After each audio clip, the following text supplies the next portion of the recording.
My name is Mary Ellen Collins, and I want to talk to all of you who are supporting and are surrounding motherless daughters during the holiday, and really how to offer them support and condolence. What do you say to someone who has experienced that loss?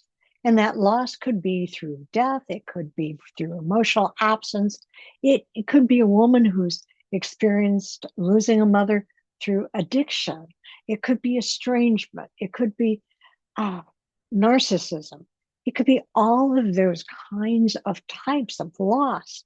What do you say? And it's particularly during this season, it's really hard and it can reopen, the season itself can reopen all old wounds that, they never really healed in the first place. So, as friends and colleagues, ah, we struggle with what to say, what not to say, and how to show up when someone's heart is quietly breaking while beneath the twinkling lights.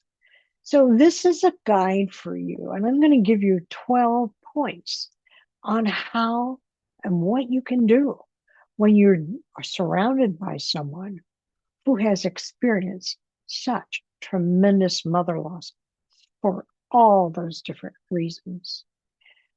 If I haven't met you yet, I'm Mary Ellen Collins. I'm the founder and board chair of the Motherless Daughters Ministry. Let's get right into the content. Because the first thing I want you to realize is really recognize the weight of the season for motherless daughters. The holidays magnify absence. Every tradition or a song, it could be a smell, it can trigger something. It's a reminder of what's missing. So when you say, I know the holidays must be hard for you, you're giving her space to breathe. That is so powerful. When you say, I know the holidays may be hard, you're now acknowledge her reality versus glossing over it with a Merry Christmas or chirp. Don't say those things. What most motherless daughters want is for someone to see them, not to fix their pain. You might say, I've been thinking of you this season. I imagine it must feel different for you. Simple, honest acknowledgement is one of the greatest gifts that you can offer. The second point, and this is a hard one because we don't like to do this, but you really need to be able to say her mother's name. That's one of the greatest comforts for a motherless daughter is to keep her mother's name alive in conversation. Mention her name. It may be tell a story. If you have one, it may be your mom always made the best cookies. Your mom had such a calming voice. Even if you've not met her, you can still say, I never got to meet your mom, but I can tell how special she was because of you, who you are. Avoid the silence.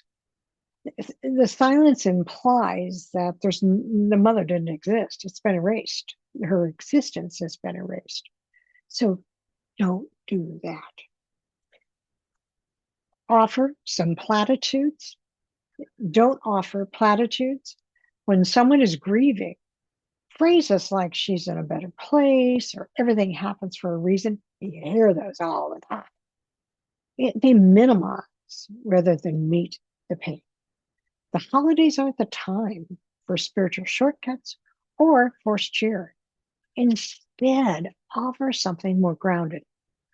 I know nothing I can say will make this easier, but I care about you deeply. Or you could say, I'd like to share a memory. I'd love if you would like to share a memory, I'd love to listen. Certainly be a great listener. Presence is more important than perfection. Presence is what brings comfort most. The fourth thing is offer specific help. It drives me crazy when people say, let me know if you need something. Grieving hearts struggle to ask for help. especially during a season that demands so much joy. Stay away from those generic offers, rather, because they really put the burden back on the person to initiate that help. It's they don't know how to do it this season. Try something more concrete. Can I drop dinner off for you next week? Would you like to decorate? Would you like me to come over and decorate together? Or would you prefer a quiet evening out? Would you like me to go with you to the service or event? Specificity is kindness. I see your pain and I am willing to walk beside you. The fifth one is to respect her boundaries. That's a really important tip because so often we want to do what makes us feel comfortable versus the person feel comfortable. So some want to skip the holidays altogether. No cards, no parties, no tree, no anything. And then others might want to cling to traditions, but both are okay. Don't pressure her to join or assume she wants to be alone. Ask her, what would comfort you most during this time of year? If she says she needs quiet, honor that. If she says she wants company, be there. Grief doesn't have a rule book, and it certainly doesn't take a holiday break off. The sixth thing is include her in gentle ways. If you're hosting a gathering, consider simple gestures that you remember. If she's going to be there, you can light a candle or share a favorite memory at the table. You could say, we wanted to include your mom in spirit tonight. Her light shines through you. Even small acts of remembrance can mean more than you ever know. The seventh tip is for you to send a thoughtful card or message. A handwritten note can be deeply healing, especially when it reflects genuine care. Now, I will say something that many of you will disagree with, but you can. You can tell me you disagree with it. An email is not the same. A really handwritten note says that you took the time to do that. You may write something like, I know the season stirs up a lot of feelings.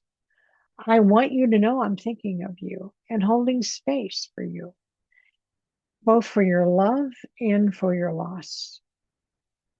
I honor you this holiday. Avoid the overly cheerful, happy to holidays. It just doesn't fit. Authentic warmth always lands better than forced cheer. The eighth thing I want to tell you is acknowledge that grief takes many forms. Not every motherless daughter lost her mother to death. Some lost her mother to addiction or narcissism, mental illness, emotional unavailability. Those women are all motherless daughters.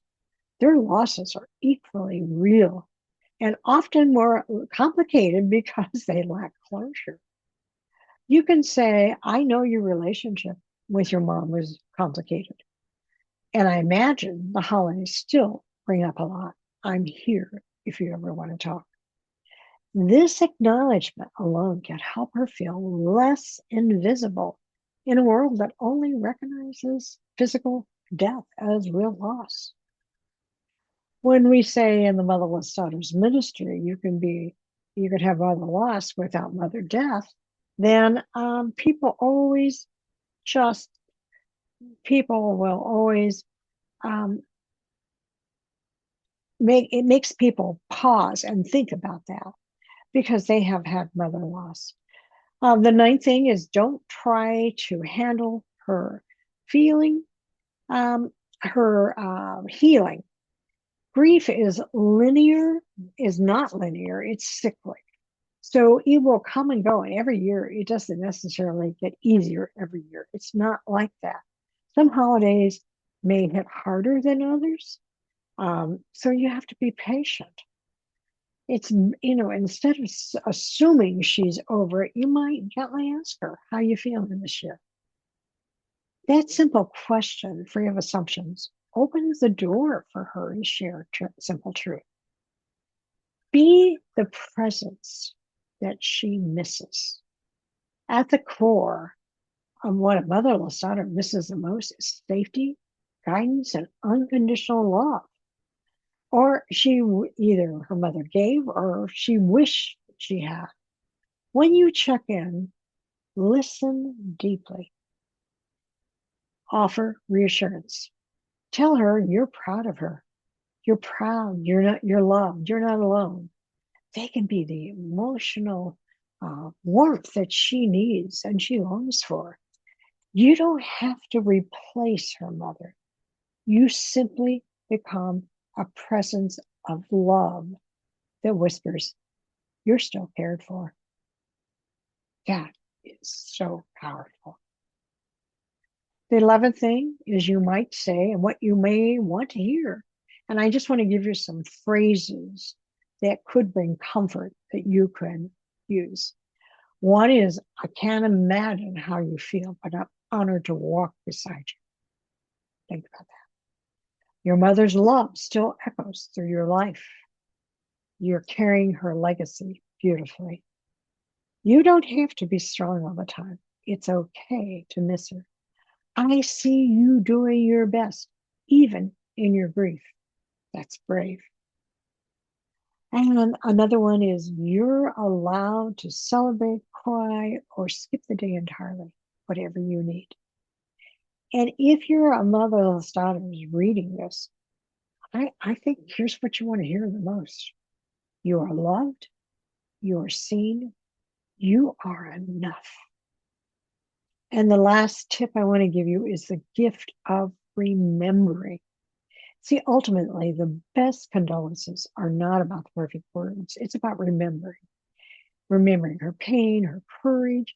And the holidays always may carry some heartache, but your kindness can soften those edges. So reach out, write that note, make that call, offer the hug. You don't need to fix the grief. You can't fix the grief. You just need a reminder that she's not alone. Because the truth is, love doesn't end when a mother dies or disappears or disappoints. It shifts, it changes shape, but it never stops existing. And sometimes the most profound healing happens when someone simply says, you're not alone.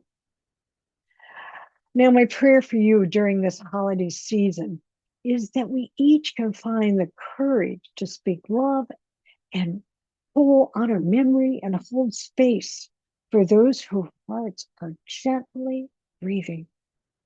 For every motherless daughter, may peace come gently, one tender remembrance at a time.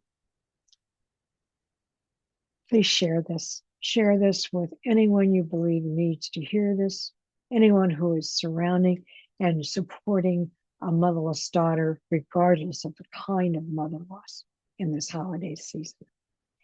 Thank you for listening to me.